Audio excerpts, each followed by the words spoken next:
In the very first triathlon that I ever did, I actually went all the way across the dismount line for the bike and I fell straight on my face. So in this video, I'm going to be teaching you how to not do that and have successful and speedy transitions. In this video, I will tell you how to do transition 1 and transition 2, which are from the swim to the bike and from the bike to the run, respectively. A couple of things that you'll need before you can even do a triathlon, much less do a transition, are first you'll need some goggles, and if you're a woman you probably want a swim cap. Men can have it too, that's optional. You want some triathlon shorts. They have a little bit of padding for biking but not too much for running, and a triathlon jersey like one that I'm wearing right now that doesn't restrict your arm motion too much for when you're swimming. You want bike cleats that look like this, that clip into your pedals on the bike. You obviously need a bike. Road one works best, probably like this. You want a helmet, and you definitely need sunglasses for so that no bugs or dust get in your eyes when you're biking. You want race information, so the course, your bib number, they'll probably write it on your arm, and on your ankle you will have a timer around there, so you want that on. You also need to have some running shoes. They don't really matter what they are.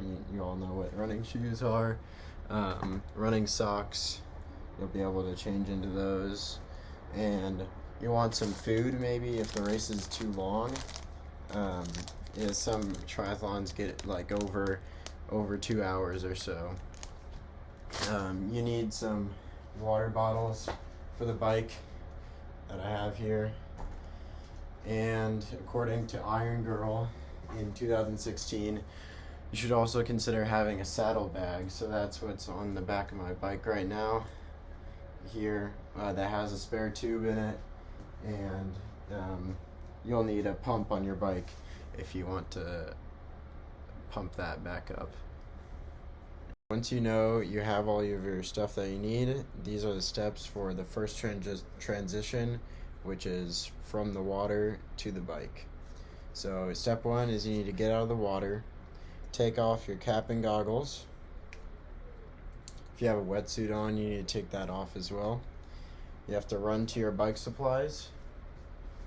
If there's a bike there, if there's a box there, then you need to put your cap and goggles and probably wetsuit there too.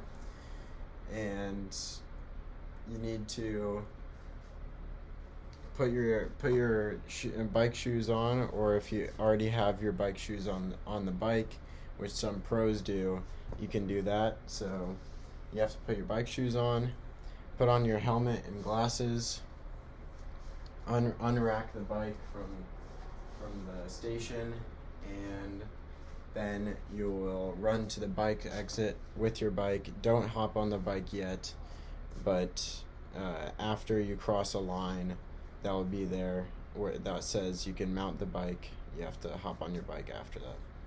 So for transition 2, from the bike to the run, here are the steps for that. So first you have to get off the bike and have both feet on the ground before the bike dismounting line. And second, you have to run to your transition area, which is where your bike was before. And third, you want to take off your helmet and bike shoes and your glasses. Re-rack your bike, so put it where it was before.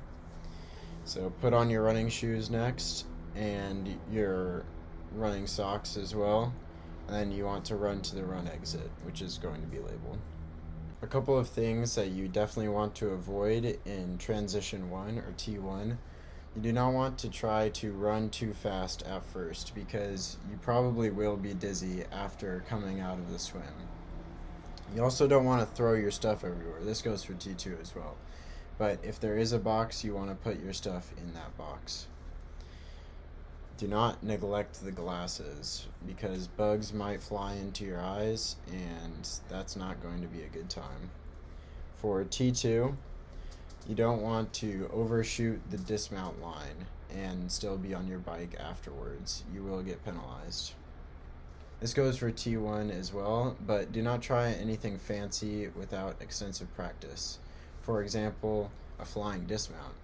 Lucy Charles Barclay said this. She's an Ironman champion in 2021. You also want to avoid taking your feet out of your shoes from the bike onto the dismount line while you're still on the bike. You don't want to do that without practicing that first. And that's according to the triathlete.com in 2015. And for the first two events, you don't want to end on empty, for you'll still have more events in the race. I hope that from this video you learned how to do both of the triathlon transitions, and I hope that when you do your first triathlon, you don't fall over and embarrass yourself like I did.